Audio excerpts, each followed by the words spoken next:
Hola, ¿qué tal a todos? Hola José, Hola ¿cómo José, ¿qué estás? tal? ¿Tal? ¿Todo bien? Hola José.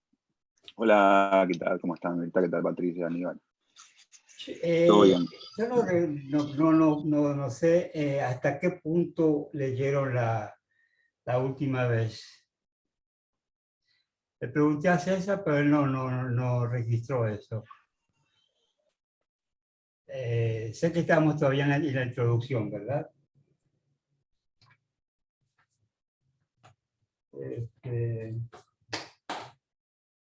yo, sin embargo, ya empecé a leer así, a ojear. Ahora me fijo, no recuerdo tampoco bien, pero me fijo ahora un ratito. Bueno,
Aníbal, creo que al fin de la página 15 estaría bueno que ahí más cerca de nosotros la filosofía se ha cruzado. Mucho más de eso no avanzamos porque, bueno, terminamos hablando. Como no bueno. se pudo grabar, tampoco decidimos no avanzar mucho. Porque Eh, cuando yo no me di cuenta, cuando yo me retiré, sí, se cortó. sí. Este, Entonces quizás podemos retomar ahí. ahí termina y comienza una frase más cerca de nosotros. ¿Comenzamos ahí? ¿Al final de todo o antes? No, ahí mismo. Bueno, No sé si les parece o si no. yo creo que sí, sí. Yo creo que, ¿verdad? Bueno, voy a leer A yo mí me parece rápido. bien, ¿Te parece bien? Bueno, porque como son conceptos bastante abstractos, si lo repetimos de vuelta con la mirada de usted también, entonces vamos enriqueciendo más. perfecto. Bueno, yo leo y después vamos a intercambiar. Sergio se está conectando. Más cerca de nosotros, la filosofía se ha cruzado con muchos nuevos rivales. Primero fueron las ciencias del hombre, particularmente la sociología, las que pretendieron reemplazarla. Pero como la filosofía había ido descuidando cada vez más su vocación de crear conceptos para refugiarse en los universales, ya no se sabía muy bien cuál era el problema. ¿Tratábase acaso de renunciar a cualquier creación de conceptos para dedicarse a unas ciencias del hombre estrictas o bien, por el contrario, de transformar la naturaleza de los conceptos convirtiéndolos ora en representaciones colectivas, ora en concepciones del mundo creadas para los pueblos por sus fuerzas vitales, históricas o espirituales? Después le llegó el turno a la epistemología, a la lingüística e incluso al psicoanálisis y al análisis lógico. Así, de prueba en prueba, la filosofía iba a tener que enfrentarse con unos rivales cada vez más insolentes, cada vez más desastrosos, que ni el mismo Platón habría podido imaginar en sus momentos de mayor comicidad. Por último, se llegó al colmo de la vergüenza cuando la informática, la mercadotecnia, el diseño, la publicidad, todas las disciplinas de la comunicación se apoderaron de la propia palabra concepto y dijeron, es asunto nuestro. Somos nosotros los creativos, nosotros somos los conceptores. Somos nosotros los amigos del concepto. Lo metemos dentro de nuestros ordenadores. Información y creatividad, concepto y empresa. Existe ya una...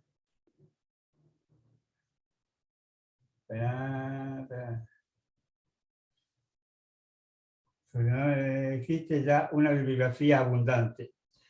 La mercadotecnia ha conservado la idea de una cierta relación entre el concepto y el acontecimiento. Pero ahora resulta que el concepto se ha convertido en el conjunto de las presentaciones de un producto histórico, científico, sexual, pragmático, y el acontecimiento en la exposición que significa las presentaciones diversas y el intercambio de ideas a que supuestamente da lugar.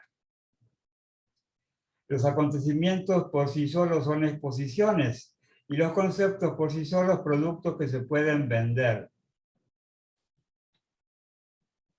Hago un pequeño freno ahí, ¿verdad?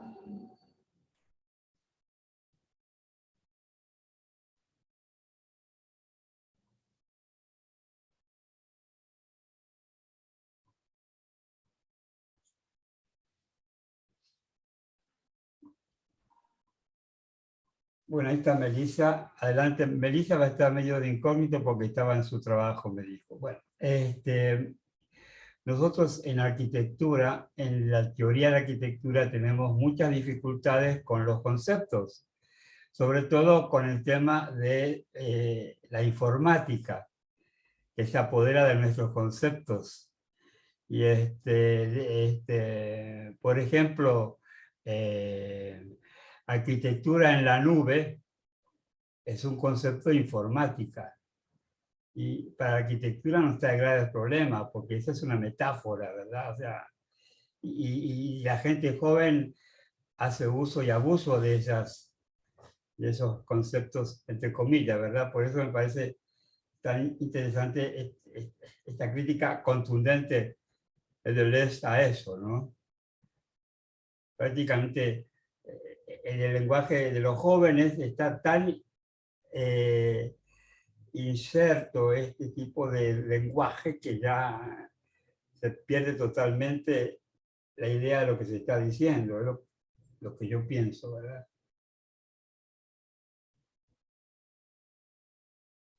Sí, porque el mercado, a mi parecer, se apropió de, de, de esos conceptos filosóficos, ¿verdad? Para generar rentabilidad. Para generar rentabilidad. Se escribió en el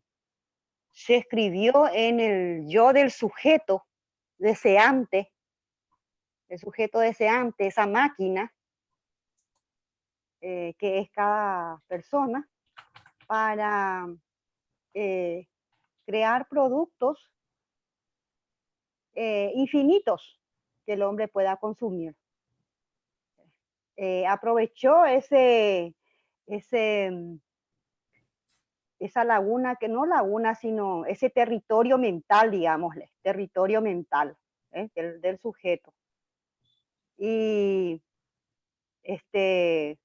lo utilizó para el mercado. Y ahí es cuando la creatividad va para el marketing, ¿verdad? El marketing que se inscribe en el sujeto deseante, como para que satisfaga ese su deseo con un objeto que supuestamente va a tener y con eso ya satisface su carencia. Pero después el sujeto quiere otra cosa y entonces es un comprar infinito, porque nunca se satisface esa carencia, ese espacio, ¿verdad? Cuando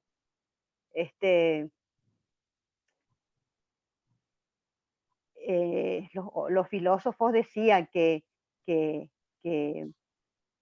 eso el sujeto lo podía satisfacer de otra manera, creando cosas, podía ser protagonista, creando acontecimientos, eventos que le vuelquen a él mismo y a través de él se van a singularizar otras personas. Ahí que como que eh, se va él territorializando y deterritorializando a medida que va deconstruyendo sus códigos o barreras internas. Pero el mercado se apropió de esa necesidad del sujeto y lo convierte ese deseo de ser en tener. Como que si tiene tal cosa, va a suplir o va a llenar ese vacío. Y ese vacío no se llena con objetos. Ese vacío siempre está con ese deseo ilimitado de crear. El crear es algo innato de uno. El continuo, como dice, no me acuerdo qué filósofo, el proyecto continuo. El hombre es un proyecto continuo hasta la muerte. Y es un poquito, eso es lo que me hace recordar ahí cuando dice lo del marketing y el mercado que se apropia de ese concepto para eh, eh, crear productos, ¿verdad? No sé si hasta ahí va lo que puedo relacionar.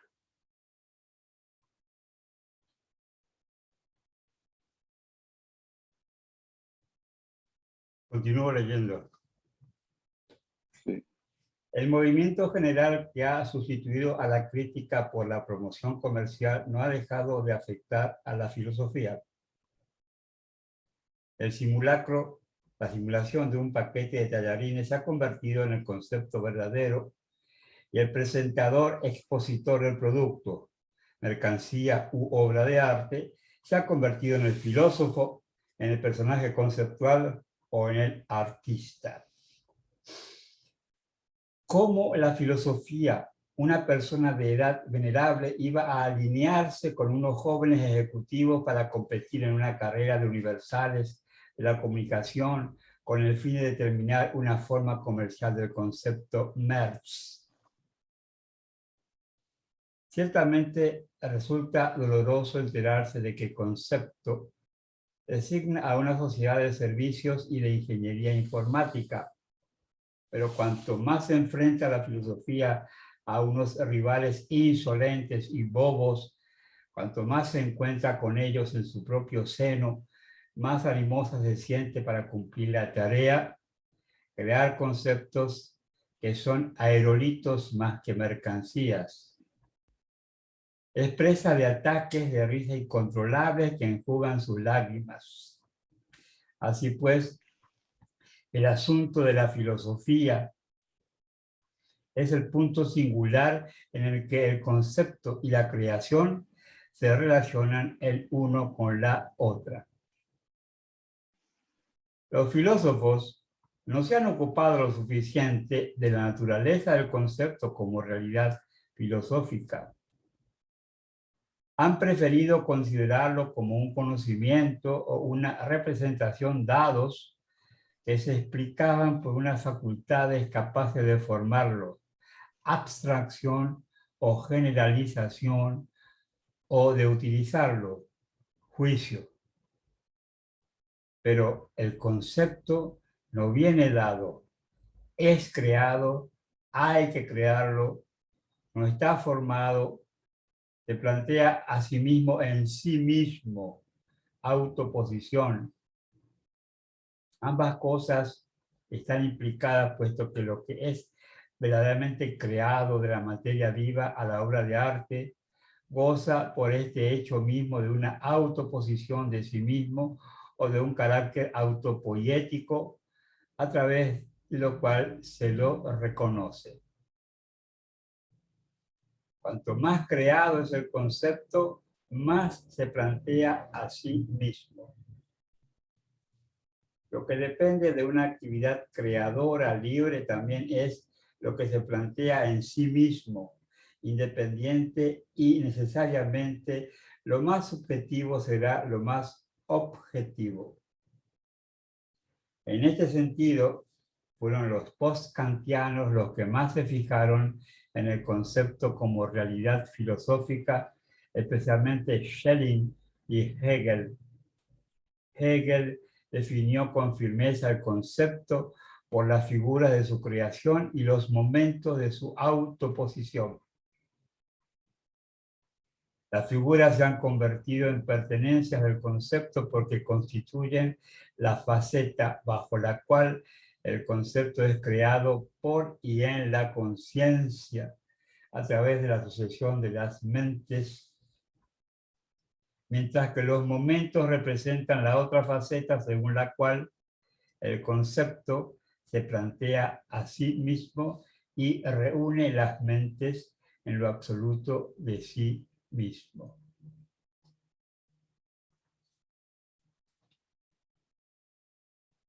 Hago un pequeño paréntesis para darle la bienvenida a Mauricio Cárcamo, que apareció por ahí, Melissa también y Sergio también. Bienvenidos, compañeros. Bueno. Acá habla de la autopoiesis, Aníbal, de lo que habla Maturana también, ¿eh? Sí.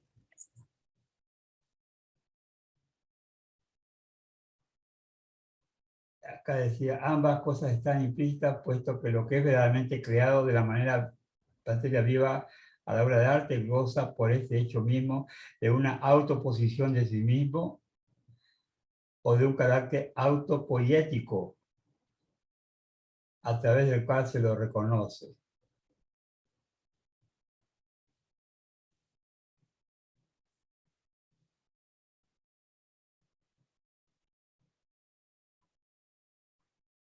Yo no sé por qué entendía que autopoiesis era un concepto que había como creado Maturana. Por lo visto que no. No. Creo que no. No, no sé. Decimos que José no está ahora. Bueno.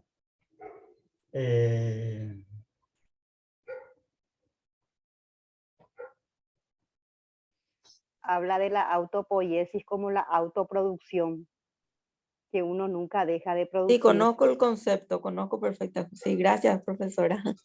Solo que yo pensé que era un concepto que era de Maturana. Yo por lo menos no sé cómo usa Maturana, porque no sé que es de él, pero no sé en qué sentido usa Maturana autopoiesis. Pero sí que, como lo pasa que es una palabra griega, ¿verdad? Entonces ya viene de hace rato, ¿verdad? Ahora como lo O sea, está lo que vos usando, propones, Maturana mejor cambió el concepto, algo así. sí, posiblemente le dará otro Uy. sentido o enfoca, porque Maturana pues siempre enfoca en la ciencia biológica, ¿verdad? Entonces, este en cambio lo que está diciendo es que el concepto, o sea, el concepto no es una posición antiplatónica, ¿verdad?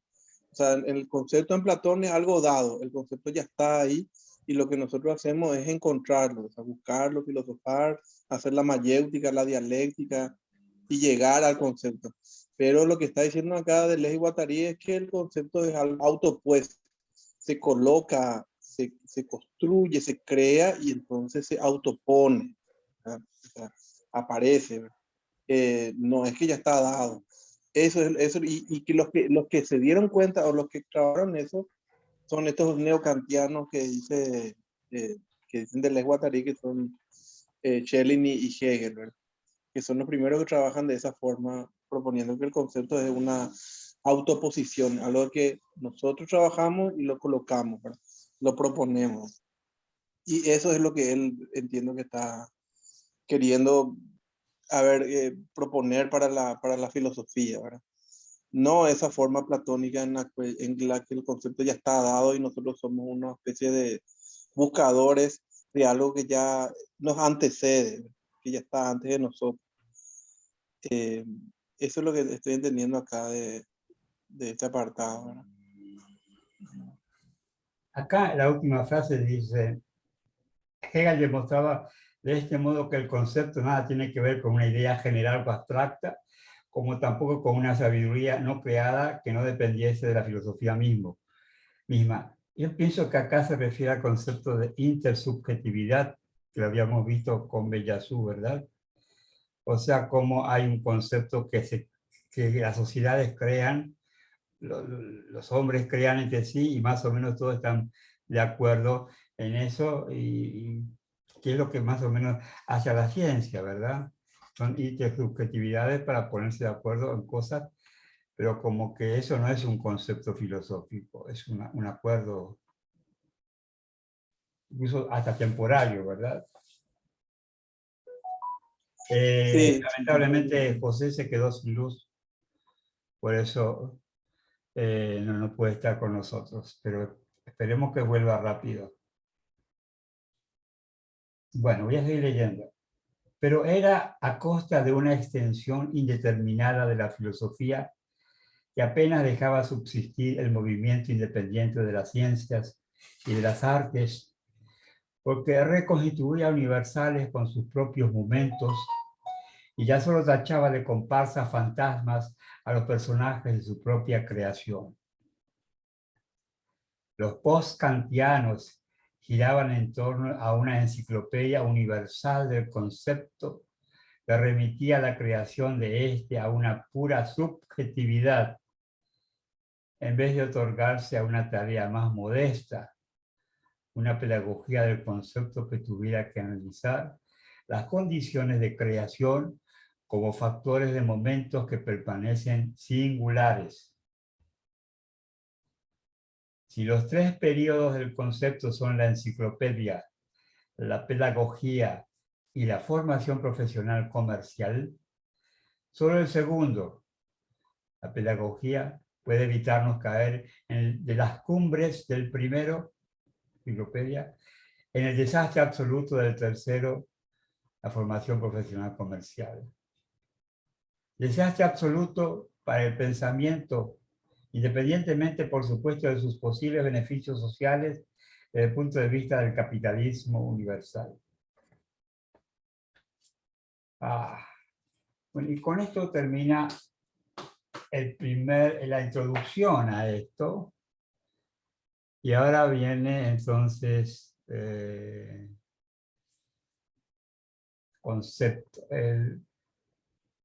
capítulo 1, ¿verdad? Veo que Mauricio desde Chile entró, pero ahora no puede, salió otra vez. Bueno, esperemos que puedan llegar. Bueno, si les parece, sigo leyendo y comenzamos con el capítulo 1, que es un concepto. No hay concepto simple. Ahí empezamos bien. No hay concepto simple. Todo concepto tiene componentes y se define por ellos. Tiene, por lo tanto, una cifra. Se trata de una multiplicidad, aunque no todas las multiplicidades sean conceptuales. No existen conceptos de un componente único. Incluso el primer concepto, aquel con el que una filosofía se inicia, tiene varios componentes, ya que no resulta evidente que la filosofía haya de tener un inicio y que, en el caso de que lo determine, haya que añadirle un punto de vista a una razón. Descartes, Hegel, Feuerbach, no solo no empiezan por el mismo concepto, sino que ni tan solo tiene el mismo concepto de inicio. Todo concepto es por lo menos doble, triple, etc. Tampoco existe concepto alguno que tenga todos los componentes, puesto que sería entonces pura y sencillamente un caos. Hasta los pretendidos universales, como conceptos últimos, tienen que salir del caos, circunscribiendo un universo que los explique.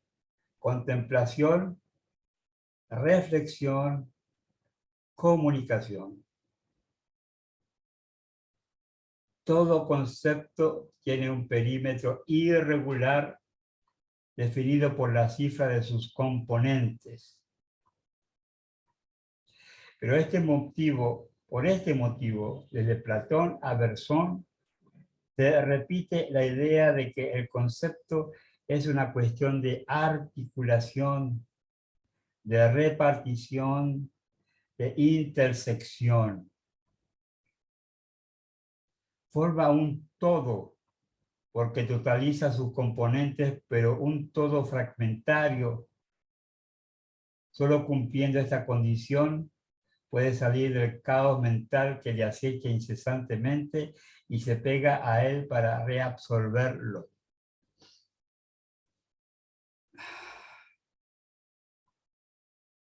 Es complicado esto del concepto, había sido. Y ahí es cuando ocurre la singularización, pues. La singularización ocurre cuando se da todo esa articulación con el otro, que vos no sabés de tan complejo que es, por qué cosa que les ocurrió al sujeto en su historia hace que se conecte o se articule con tal espacio o con tal evento o con tal creación. La singularización, que es tan difícil explicar, ¿verdad? ¿Por qué una persona se singulariza con otra? ¿Por qué tal obra o tal espacio o tal creación le llega, le vuelca, le articula, forman vínculos, forman redes potentes, temporales, pero muy intensos. Y luego desaparece, pero se crea ya el vínculo. El vínculo nunca va a desaparecer, pero la conexión, la articulación se da fuerte, intensa, y eso es lo que era la singularización. Por eso decía que era muy complejo ahí la definición, ¿verdad? De concepto. Bien. Acá Perdón, Perdón, Sergio. No sé si mi micrófono molestó, justo iba a hablar y entró una llamada en mi celular y no pude hablar el micrófono. No escuchamos nada. No molestó. Ya. Y no pude, por lo tanto, escuchar lo que dijo Mirta, pero yo entiendo esta primera partecita, que el concepto, como tiene parte, como es múltiple, dice, tiene una cifra, a lo que se refiere es que no es un concepto, o sea, no es cerrado el concepto, no es algo puro, sino que está hecho de muchas cosas. Entonces, por eso tiene un límite, esto que decía acá está muy bien, ¿verdad? Este límite no definido, ¿verdad? Que decía, no me acuerdo, por eso articula cosas. O sea, si uno quiere comprender, por ejemplo, el concepto de tiempo en Bergson, por decir algo, eso está compuesto a través de muchas cosas. Entonces, cuando Bergson tiene que explicar el concepto de tiempo o de memoria, por decir algunas cosas que él trabaja, por ejemplo, ¿verdad?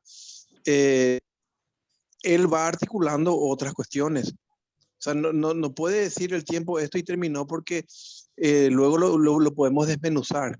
Entonces, todos los conceptos son múltiples, ¿verdad? Son una cifra, no una cosa cerrada y única. Luego totalizamos, ¿verdad? Eso dice, luego se totaliza, ¿verdad? Pero es una manera de trabajar de la filosofía. Pero ninguna está totalmente cerrada ni completada, ¿verdad? O sea, eso es lo que entiendo yo acá, ¿verdad? Sí. Perímetro irregular, a lo mejor eso es lo que quería encontrar, Sergio. Se refiere al perímetro irregular.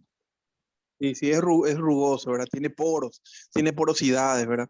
Ese no es un perímetro cerrado y perfecto, exactamente. Sino que por ahí entran cosas y ahí es donde se dan las discusiones filosóficas. O sea, posiblemente en la construcción de un concepto de un filósofo es sólido. ¿En dónde es donde ataca y dónde es donde se le discute cosas? Generalmente, en esa rugosidad, en esa porosidad, donde ahí él intenta articular y en esa articulación es donde entran otros a discutir y a proponer otras articulaciones en otros dos casos, ¿verdad? Creo yo, ¿verdad?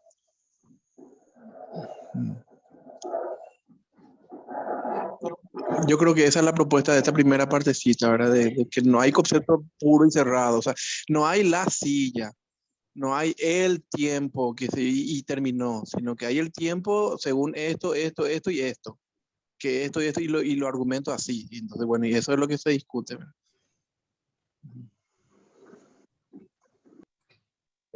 De una vez, ahí apareció Mauricio. ¿Cómo estás? Bien, bien, bien, ¿Qué tal, con Chile? frío ya. ¿Todo Sí, bien? Ah, sí, súper. Disculpen lo tarde que entré, pero estaba con unos no domésticos. te preocupes. Bienvenido. Está muy bueno esto que estamos leyendo, esta parte justo de los conceptos. Sí. Yo los aborrezco más los conceptos que la mayoría, pero bueno, es por deformación profesional nomás. Y yo también. Aunque Sí. una vez hay un concepto, el concepto decía que el concepto, hablando de esta multiplicidad, ¿verdad? Tiene partes que son esenciales y partes que son accesorias. Tal vez las partes accesorias son las que le dan esa multiplicidad. ¿Verdad? Porque serían como las variables. Yo tengo algunos matices con lo que decía César, coincido plenamente, pero mi pregunta tiene que ver un poco con que es múltiple un concepto, es poroso de bordes o tiene un perímetro rugoso, pero ¿en comparación con qué? Porque me parece también que lo que está planteando el texto, me parece que lo que está planteando el texto también cuando dice, por ejemplo, que es un todo fragmentario y antes plantea también que el concepto es una cosa de repartición, intersección, lo que está, creo, diciendo es que si bien es cierto, puede ser múltiple, lo que en lingüística sería polisémico, ¿cierto? O sea, que tiene múltiples significados montados, también está diciendo que es una unidad que se separa del resto. Y eso me parece que lo hace, le da una condición de aspectualidad que el continuum de la realidad quizá no tiene por definición. Entonces, quizás matizaría ahí un poco que efectivamente puede que tenga estos bordes rugosos, puede que sea polisémico, es decir, que puede uno agarrarlo desde distintos lados, como una bolsa de gato, ¿cierto? Que lo tiro, sale una pata, lo tiro del otro lado, sale otra cosa. Pero lo que hiciste, creo yo, en el párrafo, cuando plantea o recuerda o pasa la pasada a Platón, y después habla de que este tema de que es un todo fragmentario, es que creo yo que tiene la componente clave de que define una unidad que se separa de un todo continuo. Y eso me parece que en eso coincido plenamente, digamos, porque si uno habla de que un concepto es polisémico o es rugoso, esa rugosidad creo que no es total respecto de otras cosas. Sí. Sino que es cierto, tiene cierta flexibilidad el concepto de tiempo, pero con tiempo no me refiero a cuchara, me refiero a tiempo. Entonces, esa mutabilidad de la que hablamos acá, me parece que tiene ciertos límites y esos límites igual son circunscritos a una entidad donde podemos determinar que de ahí hacia afuera ya no pertenece a ese concepto. Creo que los dos párrafos redunda un poco, o sea, yo pondría el foco en eso quizá, porque dice, por este motivo, desde Platón a Bergson, se repite la idea de que el concepto es una cuestión de articulación, o sea, como un nodo, de repartición. O sea, para que haya concepto tiene que haber partición de algún modo y de intersección. Y luego va de nuevo a plantear de que forma un todo porque totaliza unos componentes, pero un todo fragmentario. O sea, sigue hablando de una unidad que tiende a dividir, que es algo con lo que yo estoy bastante de acuerdo en el ámbito de los conceptos y del lenguaje, que es cierto el sistema que de ellos deviene de algún modo. Si el concepto es una unidad de vivienda, ¿cierto? La ciudad sería el lenguaje, si lo pudiéramos paralelizar de algún modo. Entonces creo que sí, hay bordes porosos, sí hay polisemia, sí hay una serie de cuestiones.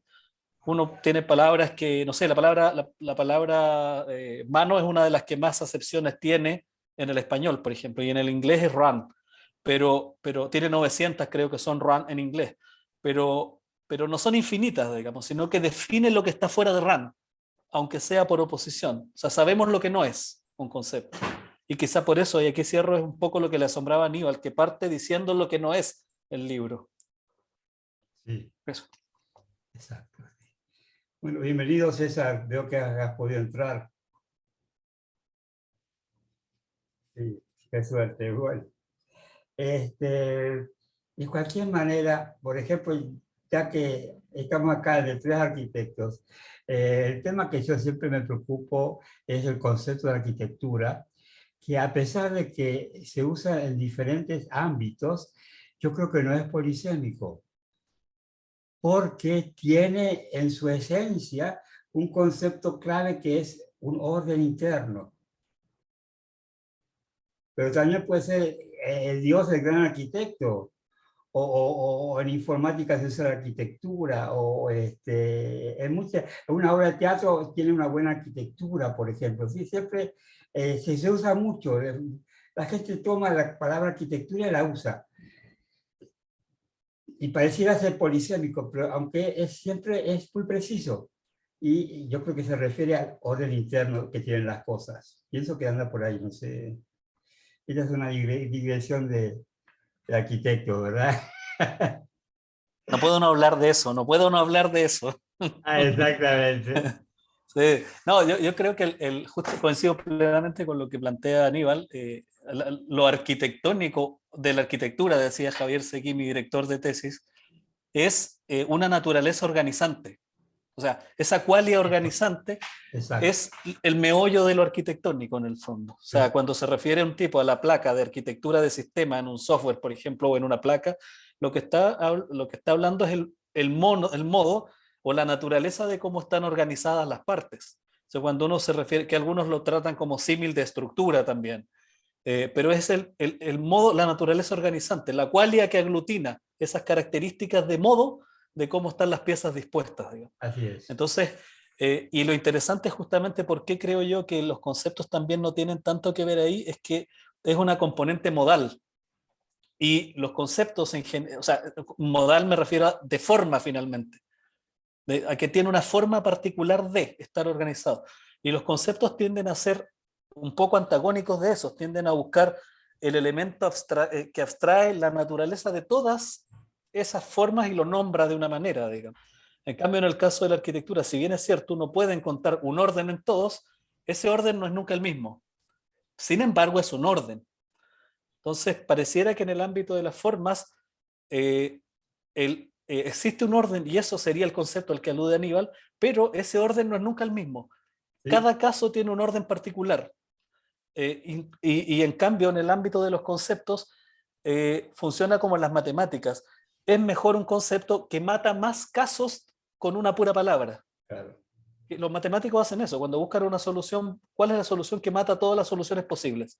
Va como en la otra dirección, encontrar el destilado conceptual de un conjunto de casos, mientras que pareciera que en el ámbito de la arquitectura cada caso se particulariza, y aquí le paso la bandeja a César, cuando habla de esta tendencia al todo o la tendencia a la diversidad de lo múltiple, digamos. O sea, creo que eso lo hacen bastante distinto. Y por eso a veces creo yo que lo conceptual no calza bien en el ámbito de la arquitectura y se me animan a ampliarlo en el ámbito de la producción creativa de forma y figura, entiéndase artes, si se quiere.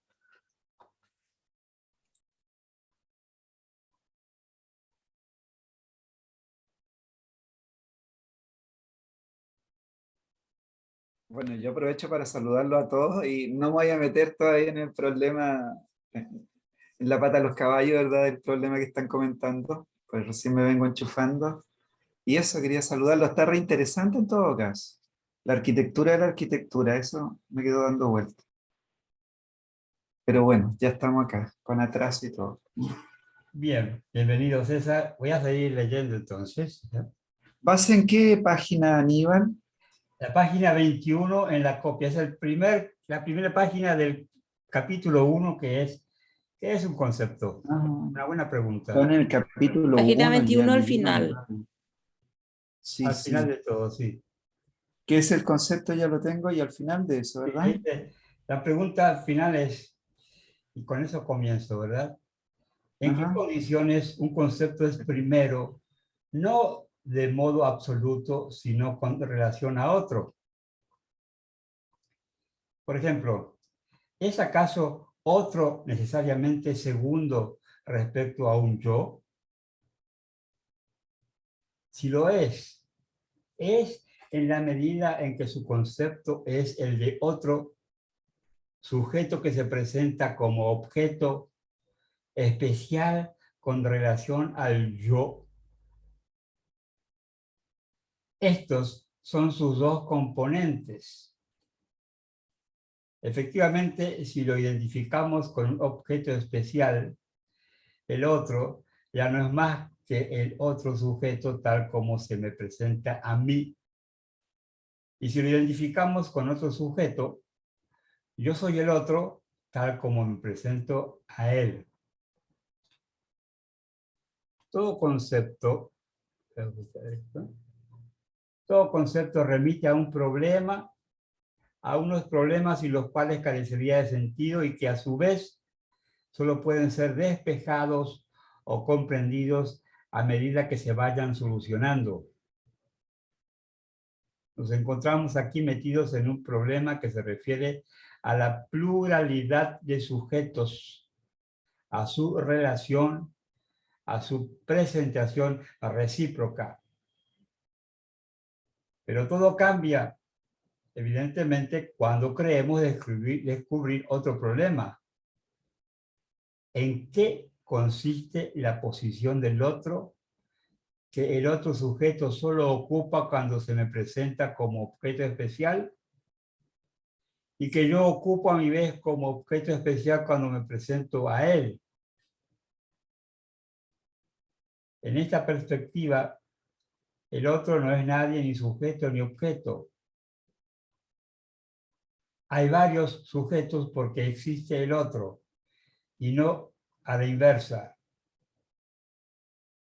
Por lo tanto, el otro reclama un concepto a priori del cual deben resultar el objeto especial, el otro sujeto y el yo, y no a la inversa.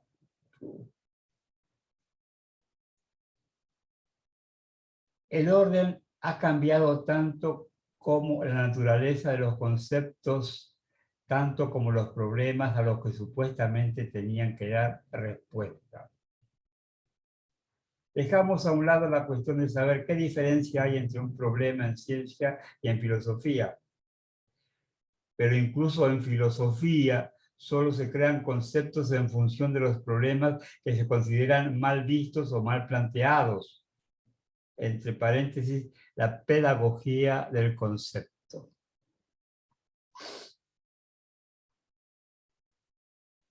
Procedamos sucintamente.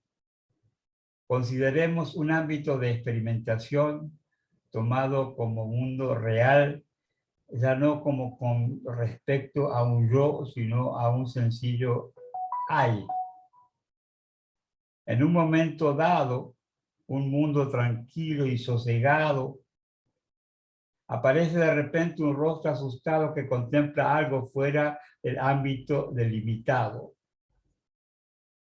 El otro no se presenta aquí como sujeto ni como objeto, sino cosa sensiblemente distinta, como un mundo posible, como la posibilidad de un mundo aterrador. Ese mundo posible no es real o no lo es aún, pero no por ello deja de existir. Es algo expresado que solo existe en su expresión, el de rostro o un equivalente del rostro.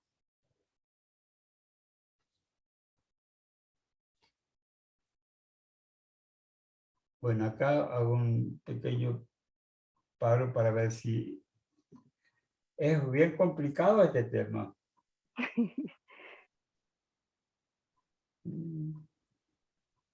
Es para Y leerlo despacito y varias veces.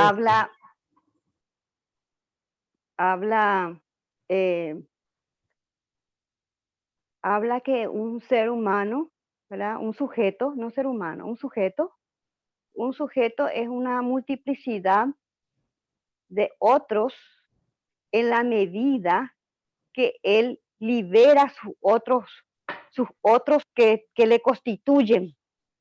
Por eso algo que siempre me llamó la atención era cuán tolerante soy yo con mi multiplicidad de otros para poder yo articularme con los otros. Por ejemplo, la patria es el otro, dice Cristina Fernández. La patria es el otro. O sea, ¿qué posibilidades tengo yo como sujeto, aunque no sea pobre o aunque no sea gay o aunque no sea lesbiana o aunque no sea, ¿cómo se llama? Una persona con una diferencia o con una condición, pero yo me siento esa persona en un momento dado, me siento ese otro. Mi yo desaparece porque el otro de la otra persona pasa a ser mi yo. Porque yo me articulo y me singularizo con esa persona que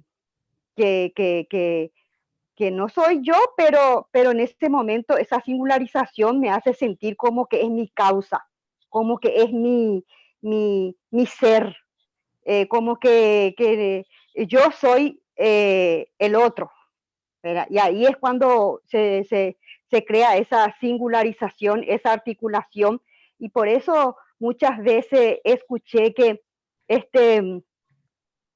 la libertad o la rebelión no iba a venir de los pobres, sino la rebelión iba a venir de la gente que podía crear y singularizarse con el otro. Esos son los revolucionarios, esos son los que se rebelan, que la revolución no viene del pobre asalariado o del obrero o del campesino, sino que más bien de aquella persona que puede singularizarse con el otro, de aquella persona que puede liberar su multiplicidad de otros o ser tolerante con muchos otros que ni siquiera descubrió dentro de su ser que él puede hacer, que yo me pueda sentir hombre en un momento dado, que me pueda sentir indígena en un momento dado, o sea que liberar esos yo que yo no sé que existen dentro de mí, porque un orden social hace que yo me vea mujer, me vea tal cosa, me vea esto, porque eso fue construido socialmente. Pero cuando se deconstruyen esos códigos sociales, ¿verdad? O esas normas, ahí ocurren eventos que vos vas descubriendo cosas que antes podían no existir en uno. Por eso es que habla la multiplicidad de otros que me constituyen y que yo ni siquiera sé, porque nunca emergieron en mí, nunca fluyeron en mí, porque nunca tuve un acontecimiento o un evento que me vuelque como para articularme con el otro. O sea, en ese sentido yo comprendo esa cuestión de el otro pasa a ser más importante y se anula mi yo, porque ese otro soy yo.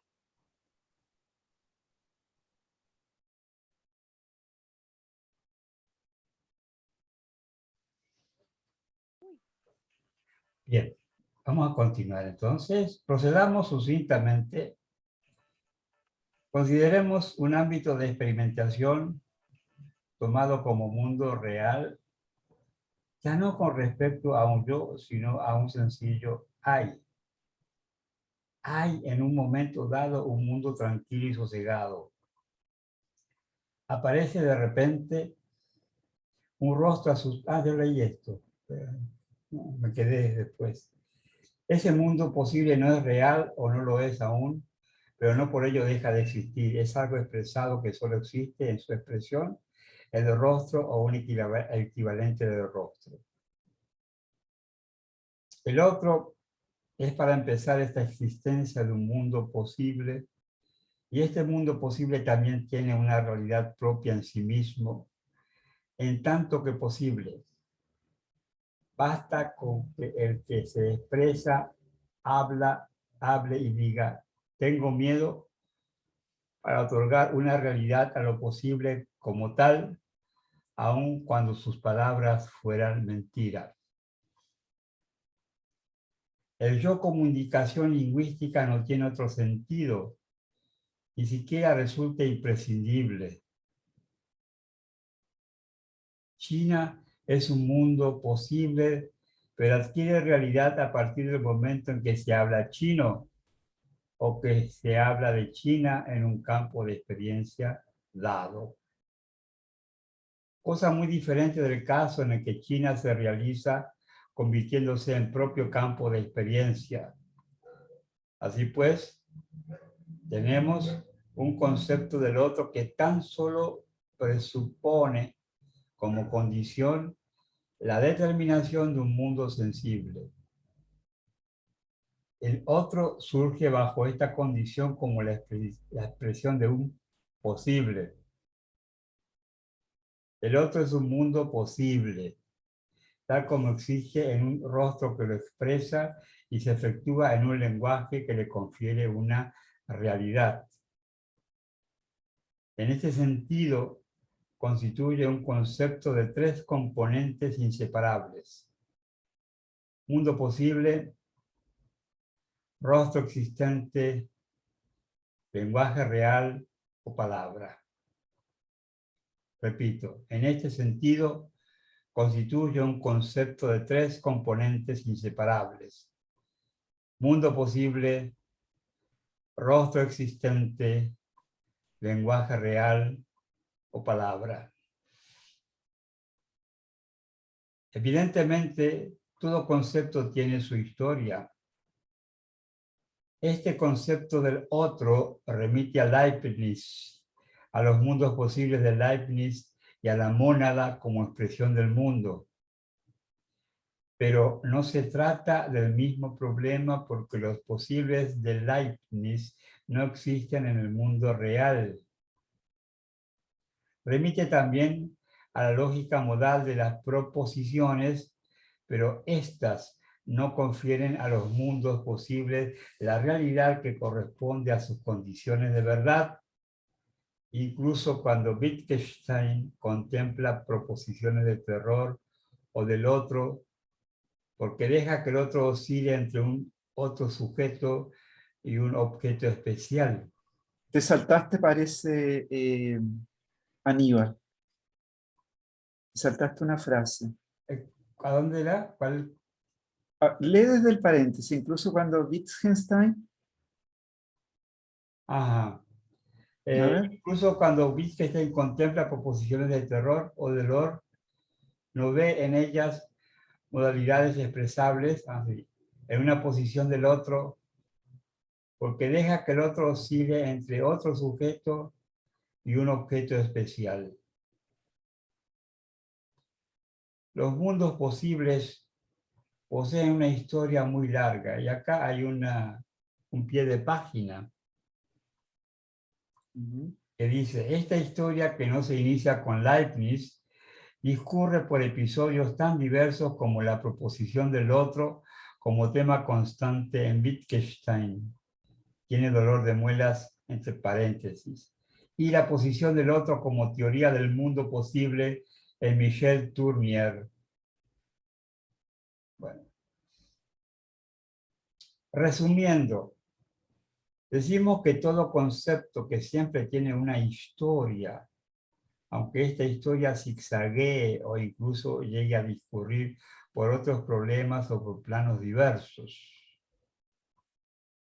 En un concepto hay las más de las veces trozos o componentes procedentes de otros conceptos que respondían a otros problemas y suponían otros planos. No puede ser de otro modo, ya que cada concepto lleva a cabo una nueva repartición, adquiere un perímetro nuevo y tiene que ser reactivado o recortado. Hagamos una pausa ahí, porque hay varias ideas. ¿Sí?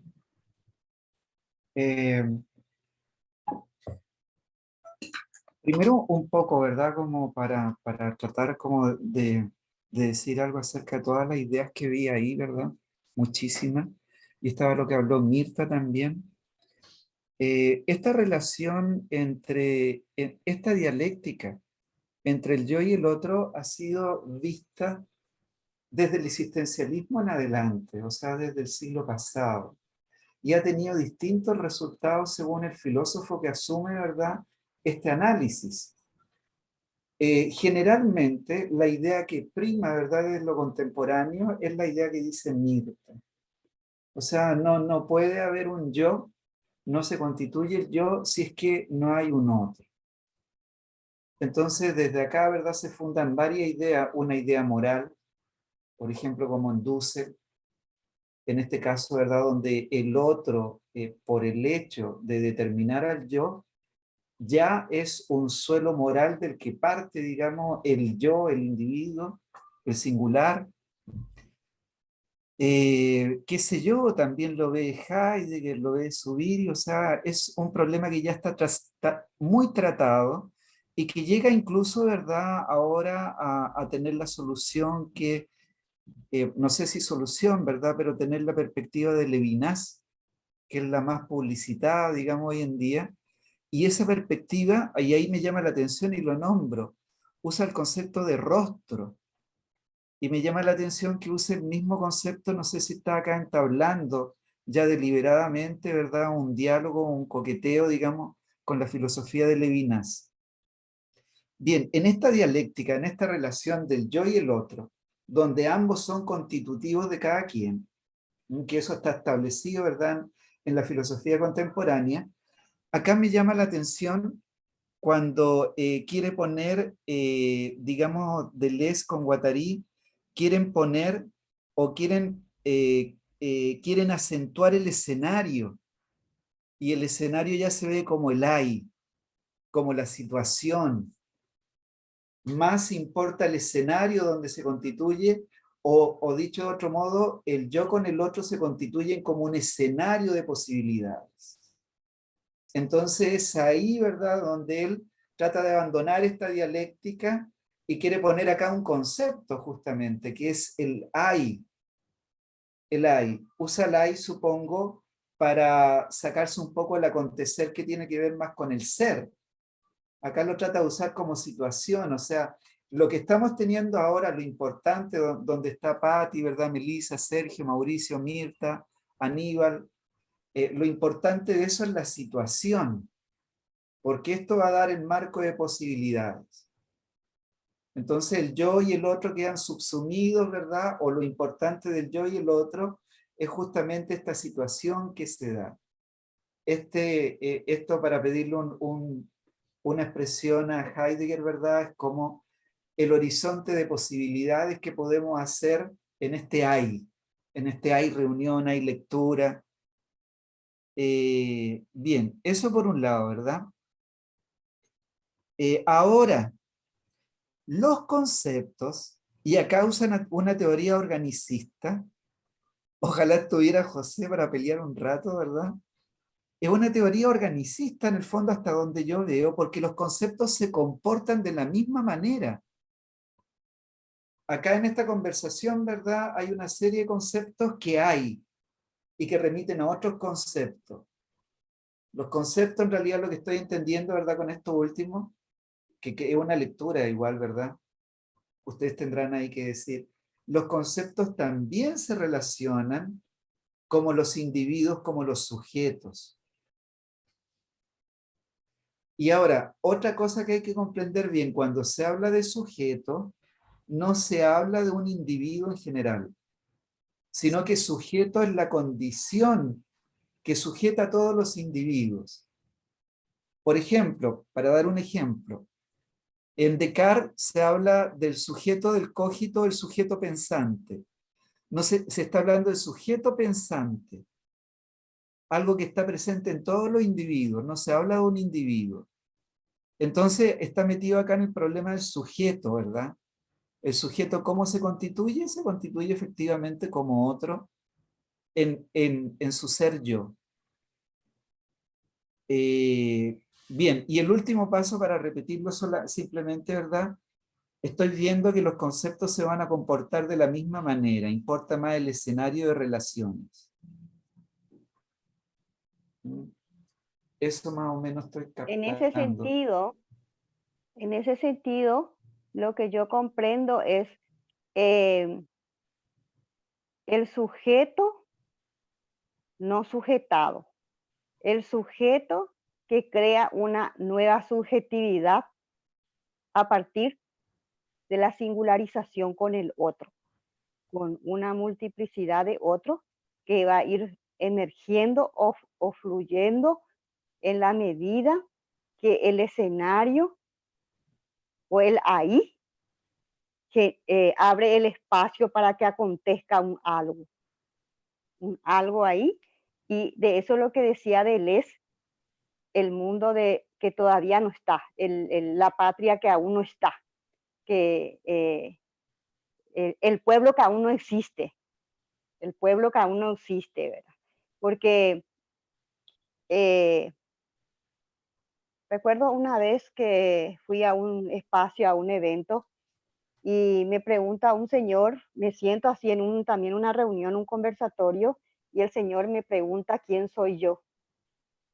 Y fue tan fuerte su pregunta para mí que me descolocó, y en un lapsus así de momento temporal, pero muy intenso, yo no sabía quién era. O sea, no pude contestarle quién soy. Y en guaraní le dice Shenda Shei. En castellano dice yo no soy yo. Yo no soy yo, Shenda Shei, ¿verdad?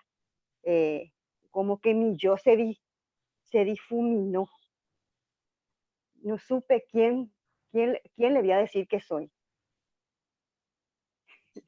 Claro, Bueno, en ese hay, ¿verdad? El hay, tú dijiste, se produce algo. Se produce un hay, un horizonte de posibilidad que da, por ejemplo, posibilidades tan curiosas como esa. ¿Mm? Muy bien. Pero por otra parte, un concepto tiene un devenir que atañe, en este caso, a unos conceptos que se sitúan en el mismo plano.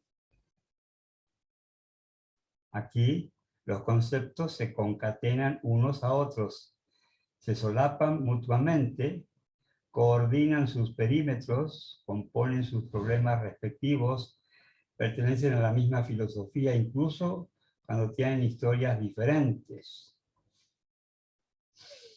En efecto, todo concepto, puesto que tiene un número finito de componentes, se bifurcará sobre otros conceptos compuestos de modo diferente, pero que constituyen otras regiones del mismo plano que responden a problemas que se pueden relacionar, que son partícipes de una co-creación. Un concepto no solo exige un problema bajo el cual modifica o sustituye conceptos anteriores, sino una encrucijada de problemas donde se juntan con otros conceptos coexistentes.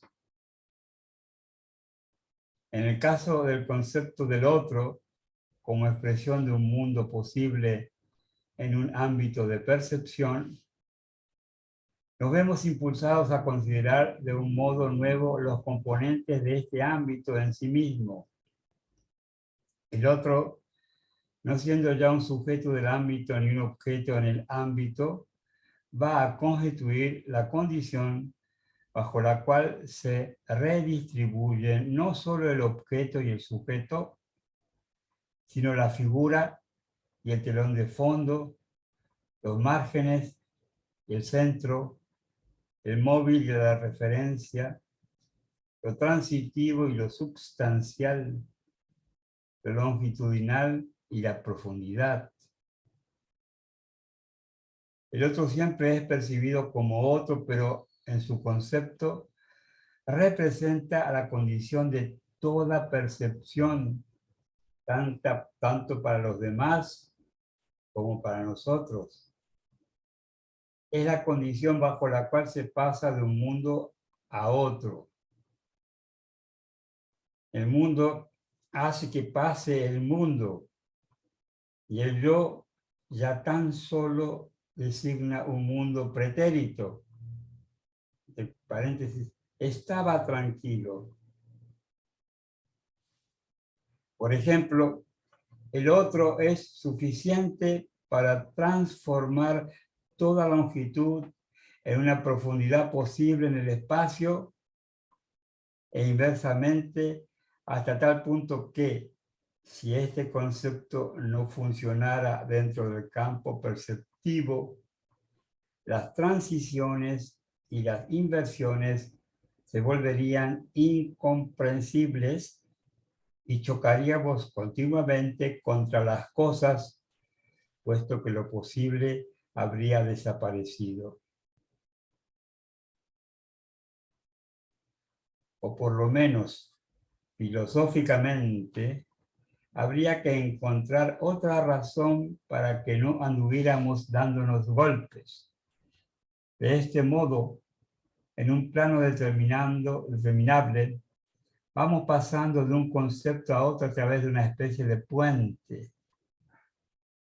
La creación de un concepto del otro con unos componentes semejantes acarreará la creación de un concepto nuevo de espacio perceptivo con otros componentes por determinar, no darse golpes o no darse demasiados golpes formará parte de esos componentes.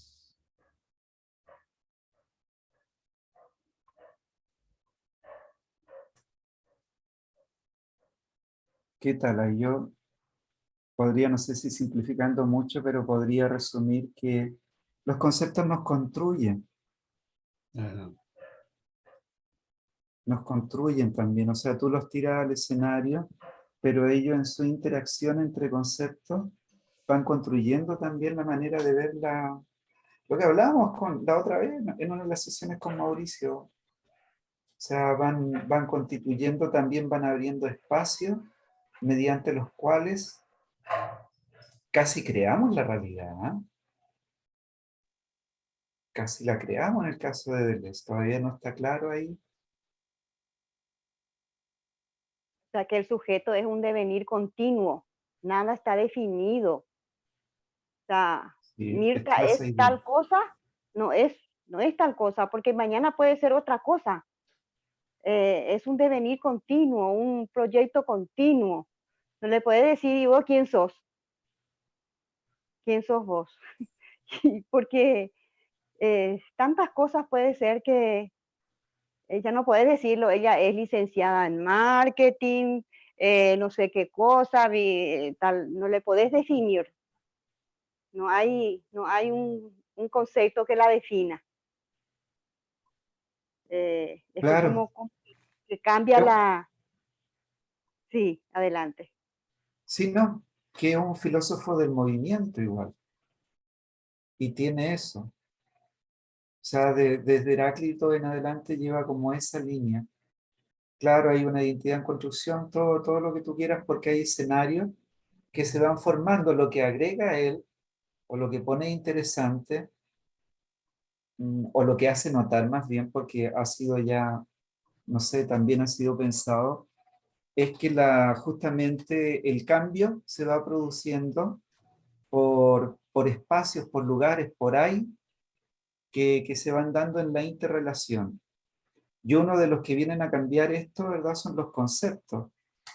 Insisto ahí que es bastante organicista, que el concepto se comportaría de la misma forma que se comporta en este caso, ¿verdad?, el otro con el yo.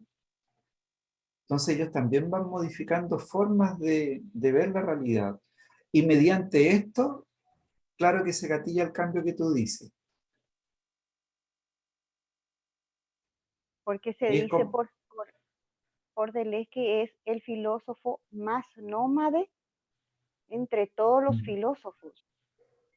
Aunque él nunca haya salido del lugar donde residía, de poco viajó, pero mentalmente hizo unos viajes más, o sea, de muchos viajes mentales, o sea, se movió mentalmente. Y es por eso el filósofo del movimiento que se mueve continuamente, ¿verdad? es la antítesis de los otros filósofos. Eso nada más. Claro, claro. Sí, de hecho ese concepto nómade estaba bien en boga, ¿verdad? Hace algunos años atrás. Claro, como filósofos del movimiento tienen que moverse, igual, porque si no quedan atrapados en su propia filosofía. ¿Mm? Si ponen un concepto muy claro o muy estático por ahí, les estorba igual, les estorba. Tienen que crear conceptos con movimiento.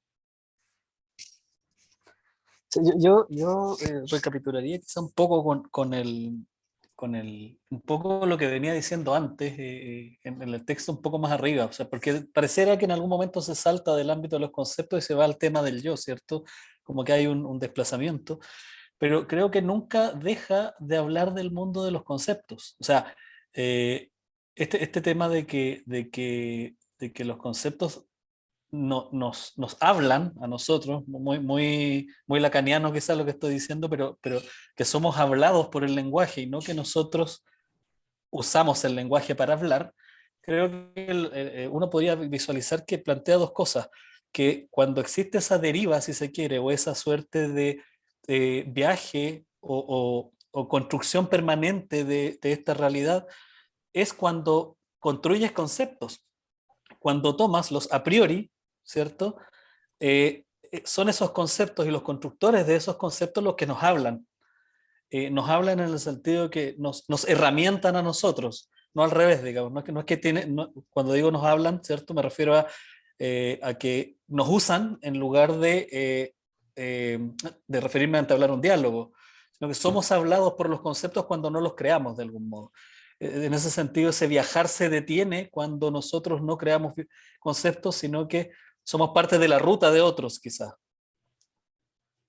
Me parece que todo el rato está este pimponeo, ¿cierto? O sea, sigue hablando de los conceptos y este desdibujado del yo, que soy muchos yo quizás, o del sujeto que es muchos sujetos, si es que, bueno, con lo que decía César, quizás no es tan lógico sujetos que son muchos sujetos, pero de alguna manera esa otredad quizá tiene que ver, como lo veo yo en este texto, tiene que ver con cuánto soy hablado y cuánto invento de algún modo. O sea, quizá esos otros yo que aparecen tienen que ver con esas cosas, más que con una operación de empatía respecto de otro, de un tercero. Entendiendo que ser otro es más que ponerse en el lugar metafóricamente de otro. O sea, no. Si el lenguaje está en el meollo del sujeto o del yo, si se quiere, si ese lenguaje me habla o yo lo creo, hay una operación de yosidad, si lo pudiéramos decir, diferente. No sé si existe la palabra yosidad, yo creo que a lo mejor Heidegger inventó una parecida, pero este está hecho como con cartones, así que perdónenme la inmoralidad del lenguaje que acabo de cometer. Pero creo que sigue hablando siempre de los conceptos en relación al yo y al otro, al cómo nos construyen y cuánto los construimos. Y claro, en ese sentido estamos completamente en la vereda del frente de Millazó, ¿cierto? Que intentaba buscar no esa correlación como verdad última, sino que al revés la criticaba para encontrar ese gran afuera. Acá pareciera que ese gran afuera es el hay permanente de hacer, ¿cierto? Esa divagación y búsqueda en donde soy construido y me construye, que insisto, es la vereda completamente inversa de Millazó. Estamos en la correlación más absoluta flotando. Sí, totalmente de acuerdo y creo que se resume muy bien con no recuerdo a quién citaste, pero claro, somos hablados por los conceptos. O sea, de hecho, si usamos el gran afuera, dijiste, ¿verdad? Ahí nos está hablando Millazó. Y con ese concepto hablamos. O sea, ese concepto habla lo que pensamos, ¿verdad? Y está interesante, claro, porque es justamente una juguera, ¿verdad? El concepto se comporta como el hombre porque en el fondo ahí, en el lenguaje, se da este fenómeno de alteridad, me gustaría usar. ¿Ah? Es más, no sé, Podría, pero es otredad. Cuando digo alteridad es otredad. Ujú. Se da este fenómeno claro en el Aparece, lenguaje, sobre todo. Alteridad, alteridad. aparece justamente como la clave acá es la relatividad del concepto, ¿verdad? Siempre está en relación a o en relación con, ¿verdad? O sea, Exacto. la poca univocidad sería, ¿verdad? Claro, siempre estaría regenerándose, cambiándote. Estaría siendo una metáfora de lo que ocurre con el otro. Yo creo que sí. No sé si una metáfora también es la palabra, acá hay que ser cuidadoso. Así. Yo diría hasta una correlación, ¿eh? Una Ah, correlación, ¿verdad? Como no, si que, Miyazo con razón salió, ¿verdad? Con ese concepto. Sí, digamos, él reacciona de hecho a esto. como que la individualidad del concepto está prescripta, ¿verdad? Claro. O Acá, sea, el Yo, concepto crea y perdón, recrea. Ah, Sergio iba a hablar. Sergio. no, que apoyo nomás lo de Aníbal, que yo creo que eso es el hilo conductor, ¿verdad? Que los conceptos no son absolutos. Por eso un párrafo empezaba diciendo que tiene historia, que los conceptos tienen historia. Y luego el siguiente párrafo, que es el que acabamos de terminar, que decía que los conceptos tienen un devenir. O sea, con esos dos términos ya estamos entendiendo que no hay conceptos cerrados, absolutos, que es lo que creo que está él tratando de argumentar, ¿verdad?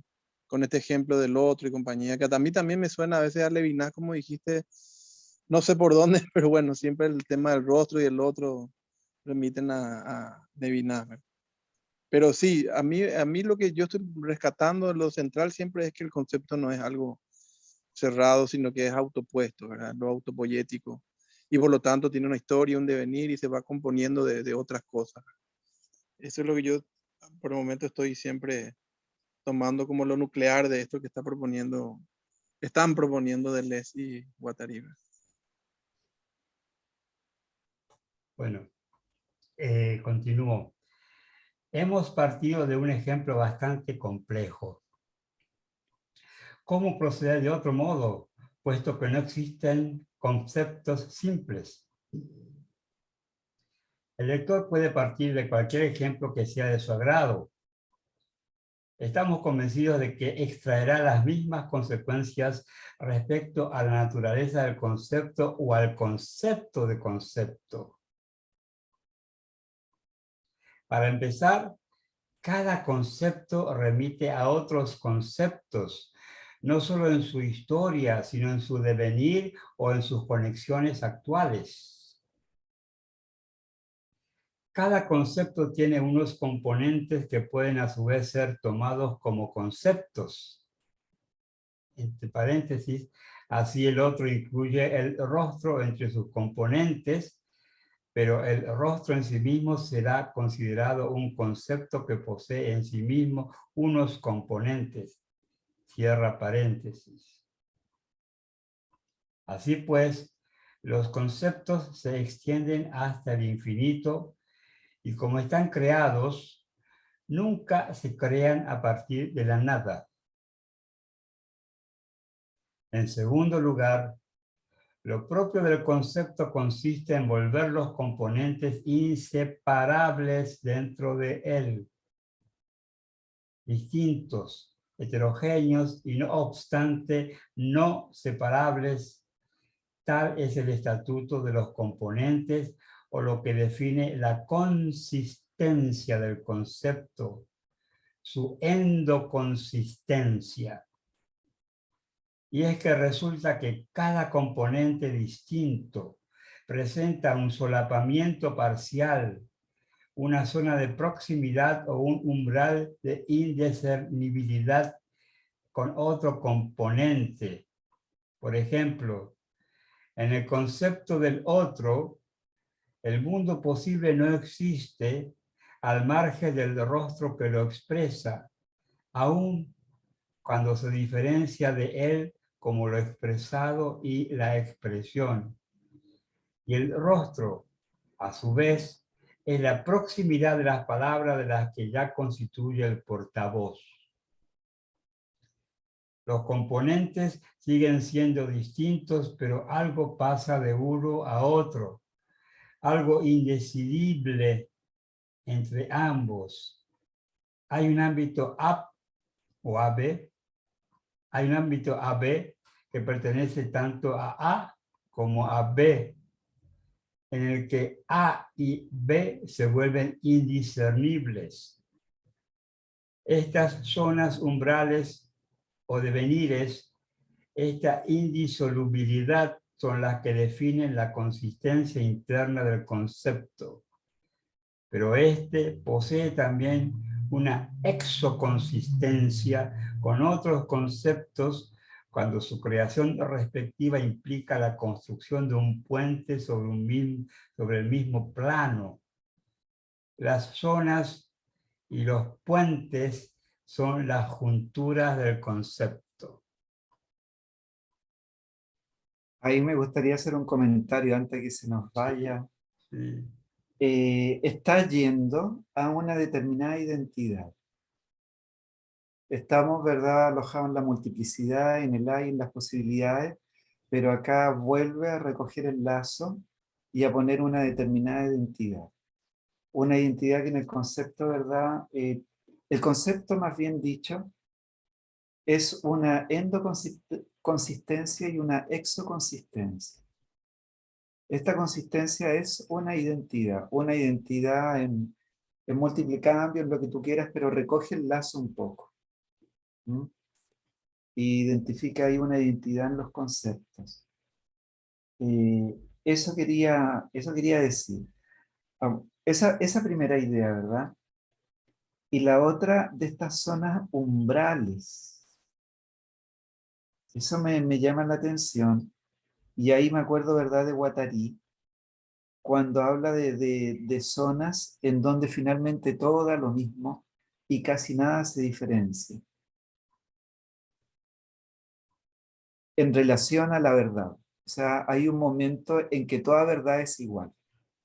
Pero bueno, no me quiero meter con las zonas umbrales, pero sí, ¿verdad?, con lo que es la endoconsistencia y la exoconsistencia, como identidad de los conceptos igual.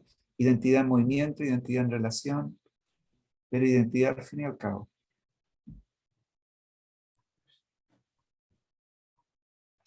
Coincido plenamente con lo que plantea César y me hace volver a lo que decía adelante cuando entró César justamente respecto de que si bien es poroso, si bien es traslúcido, si se quiere un concepto, si bien es polisémico, si bien tiene un montón de características de lo múltiple, como sin embargo se mueve, diría, ¿cierto? Sin embargo, es una identidad, con bordes difusos, pero sigue siendo una identidad, digamos, y en ese sentido es fragmentado de un todo más distante. O sea, podemos tener dudas en el borde, pero un poco más allá ya podemos saber que no es ese concepto. Si lo pensamos como una zona nubosa, si se quiere, ¿cierto? Con bordes difuminados, 5 metros más allá ya sabemos que ese concepto no incluye esa zona. Si lo viéramos casi como nubarrones. Entonces, claro, la retirada del lazo justamente tiene que ver con eso, con que igualmente es una identidad. Y me parece que lo que apuntaba al principio, y que creo que es algo que les resulta seductor a este par de señores, es que pareciera que la operación creativa está en los bordes, está en el cómo bordar esos bordes. Mientras más me alejo del centro, ¿cierto?, más sabroso se pone para la filosofía. Esa zona efumada. Pareciera que lo que apuntan es que cuando se está más al centro, estos conceptos nos hablan y no nosotros los hablamos. Pareciera que en esa zona nebulosa de borde es donde interesa la operación creativa de producir filosofía, como lo decía unas páginas antes. Como que ahí teje el filósofo de algún modo, en ese montar y desmontar. Y claro, cuando el concepto está armado, lo que te queda es mirar cómo se ha comportado en la historia de algún modo este bicho, cómo se ha ido retorciendo. Pero es la operación sobre un sema, una unidad con identidad reconocible, que sabemos lo que no es esa identidad, o sea, por lo menos por oposición sabemos lo que le queda fuera. Ahora, creo que eso es lo que ha estado como majaderamente dándonos al punto que si los conceptos nos hablan o nosotros los creamos, define un yo o un no yo. Creo que por ahí va la pasada al yo que hace, pero vuelve ahora al tema del concepto y además lo recula, como dice César, o lo modera, como dirían en política, lo modera un poco, lo matiza para finalmente llegar a que hay una identidad igual. Una línea delgada entre lo uno y lo otro. Me parece que ahí es lo que se produce la singularización o el acontecimiento o el devenir otro, en esa línea delgada del borde del concepto, no en el centro, sino ahí entre lo que es y no es, ¿verdad? Como lo que no se puede determinar, que no se puede definir.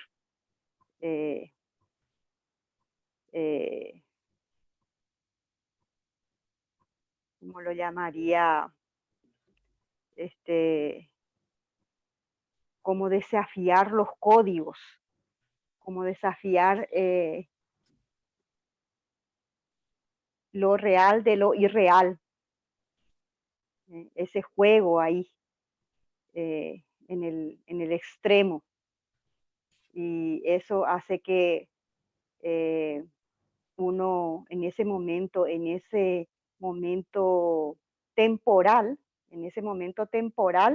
de creación, uno es otro y uno deja de hablar el lenguaje del otro que te habla, lo que dijo el compañero, el otro que te habla.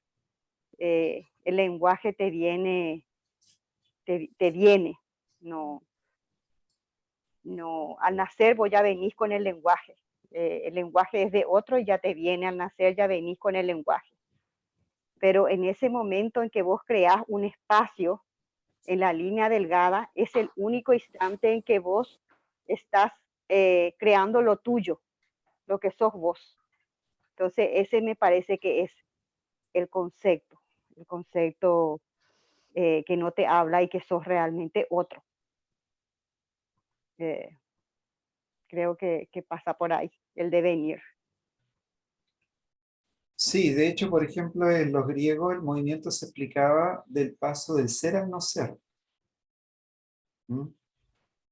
Así que, claro, ¿cómo se explica el movimiento? Siempre hay un paso. Y justamente este paso puede ser fronterizo. Y de situaciones, bueno, en fin, siempre da la impresión que Deleuze se refiere a un gran movimiento así entre todos los componentes que hay. Esta característica es lo difuso del borde y lo inacible que aparece el concepto.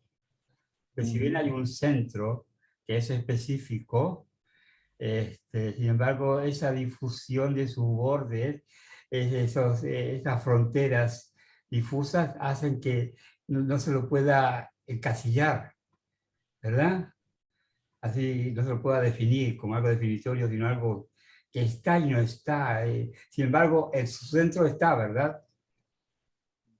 Eso es paradójico, un concepto paradójico. Así. Bueno, en tercer lugar, cada concepto será, por lo tanto, considerado el punto de coincidencia, de condensación o de acumulación de sus propios componentes.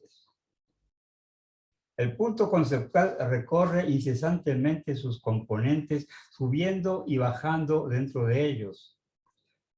Cada componente, en este sentido, es un rasgo intensivo, una ordenada intensiva que no debe ser percibida como general ni como particular, sino como una mera singularidad, un mundo posible, un rostro, unas palabras que se particulariza o generaliza según se le otorguen unos valores variables o se le asigne una función constante. Pero a la inversa de lo que sucede con la ciencia, no hay constante ni variable en el concepto. Creo que esto vale la pena repetir. Pero a la inversa de lo que sucede con la ciencia, no hay constante ni variable en el concepto y no se diferenciarán especies variables para un género constante como tampoco una especie constante para unos individuos variables. Las relaciones en el concepto no son de comprensión ni de extensión, sino solo de ordenación. Y los componentes del concepto no son constantes ni variables, sino meras variaciones ordenadas en función de su proximidad. Son procesuales, modulares.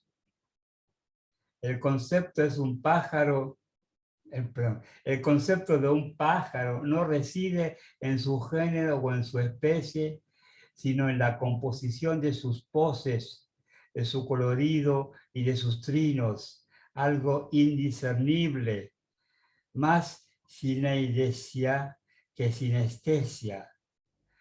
Un concepto es una heterogénesis, es decir, una ordenación de sus componentes por zona de proximidad. Es un ordinal, una intención común a todos los rasgos que lo componen. Yo estoy buscando acá estos conceptos raros que nombró. Dice cineidesia, figura retórica que además de las mezclas de sensaciones, asocia elementos procedentes de los sentidos físicos con sensaciones internas, sentimientos. Se la vincula con la metáfora, por lo que a veces recibe el nombre de metáfora sinestésica. Esa es la sinestesia, esa es la cineidesia, a diferencia de la sinestesia, que es una figura retórica y consiste en la atribución de una sensación a un sentido que no le corresponde. Por ejemplo, amarillo chillón. Ásperas palabras. Mirada dulce. O sea, son metáforas, ¿verdad? Y metáforas que se caracterizan por su indefinición, ¿verdad? Entiendo yo. Pero tienen, perdón Aníbal, pero tienen transposición de órgano corporal involucrado. Sí. Es decir, dulce es el gusto y la visión, Sí. o temperatura dulce, claro, tiene, ese cruce es la sinestesia. Si no tiene ese cruce, no lo es. Digamos. Exacto, exacto, sí, sí, sí. Y no sé si continúas o puedo comentar una cosa. Sí. Comenta. Sí, me parece súper interesante el punto porque justamente la metáfora es una transposición, pero es imprecisa, salvo en algunos aspectos, se calza en algunos, pero en otros Sí. no. Sí, me parece que todo el problema tiene que ver con el grado de enfoque de esta cuestión. Lo desenfocado o no que es un concepto. Con enfoque me refiero a el nivel de nitidez de los bordes o no. Ahí para mí está todo el meollo del problema, digamos. Y lo interesante que me parece cuando empiezo a hablar, por ejemplo, de sinestesia, es que esa ayuda, cuando estás en zona turbulenta, por decirlo, en zona de desenfoque, es corpórea. Cuando delante citaba justamente a Lacan, que es alguien que no, en Argentina lo quieren harto, la mayoría de la gente lo aborrece, habla justamente de este tema de que el hablante es hablado por el lenguaje, y se refiere al parletre, que es como un sujeto que él inventa, que es un sujeto que habla, pero a la vez es hablado por el lenguaje. O sea, le tiene nombre incluso. Y plantea que la clave de ese sujeto, lo que viene a asentarlo en el habla, en el acto de hablar, el hombre hablado, digamos, es el cuerpo. Eso es lo que viene a darle el modo de vivir en esta zona difusa, por decirlo. Porque lo que incorpora la metáfora justamente son componentes imprecisos, más sensoriales que componentes conceptuales. Cuando por ejemplo, ahora hablaba de endoconsistencia, son solo propiedades físicas que uno lo podría llevar a densidad conceptual, si se quiere, en el centro que hablábamos, O difuminación conceptual, donde incluso puede comenzar a intersecarse con otras esferas, por decirlo, si seguimos esta metáfora de núcleos con una suerte de atmósfera alrededor, digamos, con densidades variables. Entonces, me parece que todo el problema tiene que ver con qué tanto se precisa y en los contornos, qué tanto se intersecan con otros y qué tan definibles son esos contornos. O sea, como decía Mirta, hay bordes inefables que no se pueden decir, que no son como, no usaba la palabra inefable, pero se refería claramente a que hay unas zonas que no son captables por la densidad conceptual que puedas tomar con la palabra, digamos. ¿Cierto? Que no puedes agarrarlo con la boca algunas zonas. Necesitas o dejarlas en ese contorno o en esa incertidumbre. Mejor no hablar de ciertas cosas, como decía por ahí, ¿cierto? La canción popular. O definitivamente tratar de arrinconar o pasar por esas zonas, pero sin poder detenerse o captarlas en la palabra, sin ser envasables quizás.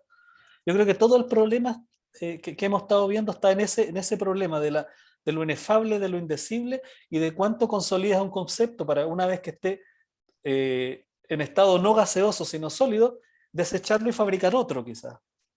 Porque esa un poco me parece la invitación donde dice que opera la filosofía, en esa suerte de no bancarse la unidad congeladas, monolítica, sino que ir a esos bordes, ver cómo se mezcla, cómo se cruza, y quizá fundar un nuevo núcleo en esos lugares, digamos. Creo que Ahora, ahí está Y todo el ahí, problema. eso que estás y ahí diciendo ese no tiene problema, que ver con el concepto, o sí, con lo poético. Para mí sí, para mí la poesía se mueve completamente en esa zona de ¿Verdad? penumbra, si lo dijéramos a propósito de luz, donde tú tuerces la naturaleza del concepto, la Sí, desdoblas, la despliegas, la desplazas. Son operaciones plásticas en la frontera, no es más que eso en el fondo. Y la poesía, si uno lo lleva, digamos, al material con el que está hecho, más allá del significado que pudiera tener, es eso. sí, Son operaciones plásticas de frontera, si uno lo quiere, digamos. Y desde mi concepción nuevamente, por eso es que la poesía es arte, por eso es que hay una operación creativa en él. claro. Independiente que las reglas, como decía Mirta delante, el código exista, cuando te vas al borde lo doblas, como en Matrix, ¿cierto? Es una realidad donde puedes no quebrar las reglas, pero sí doblarlas, torcerlas, moldearlas. Y me parece que esa propiedad no es de lo sólido necesariamente, es de lo plástico, es de esa masa gaseosa la que nos está como... y de hecho usa mucho el texto, ha usado recurrentemente metáforas de propiedades de la materia, digamos, densidad, transparencias, o sea, está todo el rato en el ámbito de la operación no del sólido monolítico, que tú puedes recortar con los ojos por el borde, sino que esa zona de penumbra, digamos, el elogio de la sombra de Ichiro Tanizaki, ¿no? Sí. Esa, esa, esa, y por eso, esa, esa no luz brillante, sino que esa a medias. por eso, por eso, según lo que estás mencionando, es el temor al concepto, porque es incierto, se mueve en la incertidumbre. Tú lo quieres agarrar y se mueve, lo quieres agarrar y se mueve, ¿verdad? Entonces, no es algo que se pueda controlar, que se pueda dominar. Entonces, causa temor, lo incierto, la incertidumbre. Y ese temor eh, es como la antítesis de la ciencia, porque la ciencia es lo sólido, lo consistente, lo que sabe dónde comienza y dónde termina. Y sin embargo, el concepto no sabe dónde comienza, dónde va a terminar y cómo va a terminar. Produce nomás en un momento dado y después desaparece. No le puedes agarrar, porque no es lo uno y no es lo otro. Pero, Entonces, esa es la creación, viene a ser la creación. Por eso lo importante de crear, porque es la única forma que vos podés llegar a conectarte con lo otro sin ser una organización o una institución física permanente que se te puede visualizar, sino vos creas y desaparece. Es un evento, no es un panteón donde vos podés ver lo físico, sino un evento que se hace y desaparece. Pero puede ser tan intenso que no se puede medir en cantidad de tiempo, porque es como un tsunami, una fuerza potente que puede llegar a singularizar a muchos de muchas partes. Y ahí es lo que se convierte en una multitud. Nudos de singularidades que se articulan a un objeto y que puede ser expanso. Al final son las redes que uno puede ir construyendo a base de esas creaciones. Y después desaparece. Vos creas algo y desaparece. No es que la red es constante, sino solo para crear un evento se une y después desaparece. Es difuso y es incierto y ya no se lo puede ubicar. Es diferente a una institución, a una cosa que se puede saber de dónde está, como la ciencia. La ciencia es algo visible, está ahí en la universidad, se enseña, todo. Sin embargo, esto del concepto, nosotros estamos, ¿cómo se llama? Construyendo, creando, pero después no nos une nada. Puede ser que yo en la otra conversación no esté, ¿verdad? Puede ser que este sea un único espacio y en este momento estamos creando, pero no es una institución, es un espacio que creamos juntos, pero que esto puede articularnos, relacionarnos, singularizarnos. Son redes que se van formando, ¿verdad? Y que es otra forma de crear a través de las redes, totalmente diferente que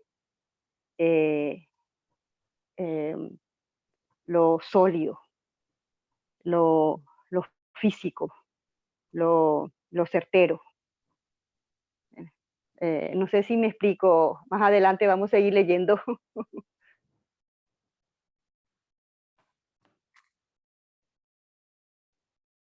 Bueno, un concepto es una heterogénesis, es decir, una ordenación de sus componentes por zona de proximidad. Es un ordinal, una intención común a todos los rasgos que lo componen. Como lo recorre incesantemente siguiendo un orden sin distancia, el concepto estará en estado de sobrevuelo respecto de sus componentes. Está inmediatamente copresente sin distancia alguna en todos sus componentes o variaciones. Pasa y vuelve a pasar por ellos. Es una cantilena, un opus que tiene su cifra. El concepto es incorpóreo, aunque se encarne o se efectúe en los cuerpos, pero precisamente no se confunde con el estado de cosas en que se efectúa.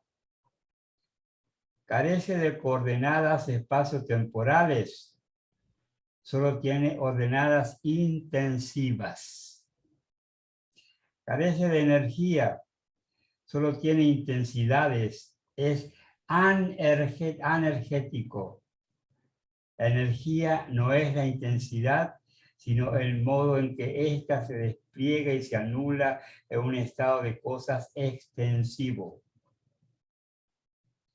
El concepto expresa el acontecimiento, no la esencia o la cosa.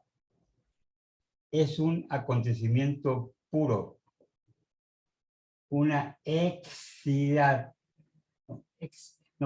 una exeidad, esa palabra no conocía, una exeidad, una entidad, el acontecimiento de otro o el acontecimiento del rostro, cuando a su vez toma el rostro como concepto.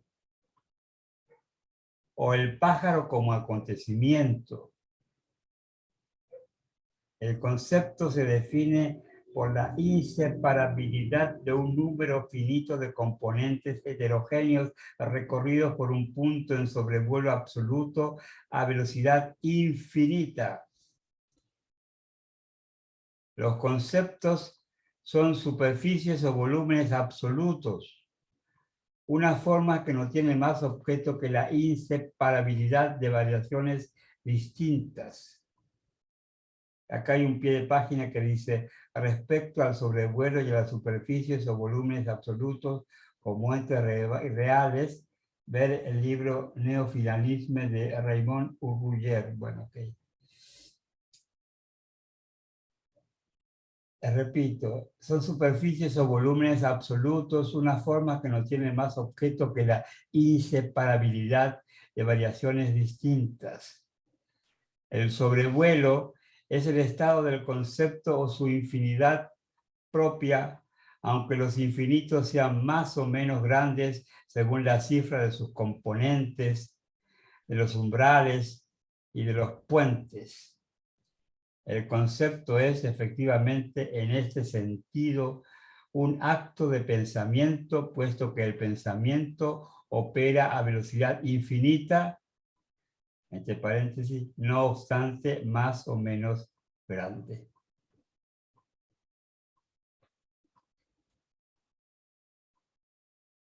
Bueno,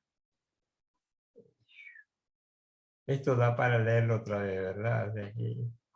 Para pensarlo. Yo creo que aparte de los comentarios de esto, con esto ya podríamos terminar la Sí, lectura de hoy, ¿verdad? sí, sí. Sí, acá ya mi hijo está Ya perpetrando ya llegó en la la hora. pieza. Bueno, Una cosa que quiero decir, que espérenme un ratito. acá Melissa, justamente sí, cuando estábamos hablando de la poesía, yo también me acordé. Creo que el poema de Hölderlin, Heidegger habla de la poesía como una especie de portal al ser en sí, a Hölderlin, ¿verdad? Y la belleza. Claro, Heidegger admiraba mucho a Hölderlin, perdón. Es pura poesía, claro. Ahí volvió César. Pero está sin micrófono. Ahí. Sí, no. Quería decir que se pone bastante metafísico al final, donde empieza a tratar a los conceptos y se supone que es de alguna forma antimetafísico o habla de horizontes de concreción, pero finalmente mi hija chica abre la puerta y sale arrancando. Pero finalmente en el tratamiento mismo de los conceptos estamos viéndolo, ¿verdad? Estamos manejándolo. O sea, los pone ahí en escena de una manera bastante sutil. Y con lo que decía Melissa, claro, ahí el poeta es pastor del ser. Esa es una de las frases de Heidegger. Y justamente el ser vendría siendo el constitutivo final de todo, más que del concepto incluso. Entonces, ¿quién lo puede decir de mejor manera? Es el poeta. El poeta puede decir, y con todo lo que ha dicho Mauricio, ¿verdad? Lo que se ha mencionado, un decir por los bordes, un decir distinto. Bueno, acá Heidegger también tenía metido a Parménides y a Heráclito, que filosofaban, ¿verdad?, en clave poética. Entonces, por ahí, o sea, ¿dónde puede lucirse el ser? Es justamente en el lenguaje. ¿Mm? Y acá como que el aterrizaje es los conceptos. Ahí pone el concepto de, perdón, el mismo concepto, de heterogénesis. O sea que los conceptos son co-construidos en toda esta relación y etcétera. Bueno, eso no me quería decir. Al final insiste, para mí interesante también porque al final insiste en el tema del sobrevuelo. O sea, como que el concepto no se posa nunca, siempre como que va sobrevolando las ideas, las palabras, las cosas, ¿verdad? Algo como etéreo, pero que está ahí, ¿no? O sea, es algo inacible. Bueno, estuvo interesante, intenso pero interesante hoy, así que nos vemos el próximo martes. Esto sí ya está grabado, espero que esté grabado, y esto sí lo voy a poner en el WhatsApp. Muy bien, muchas gracias y hasta el martes. Muchas gracias a Gracias, todos. gracias. Bien. Chao, Gracias, gracias a ti gracias. también. Gracias, Estén muy igualmente. bien.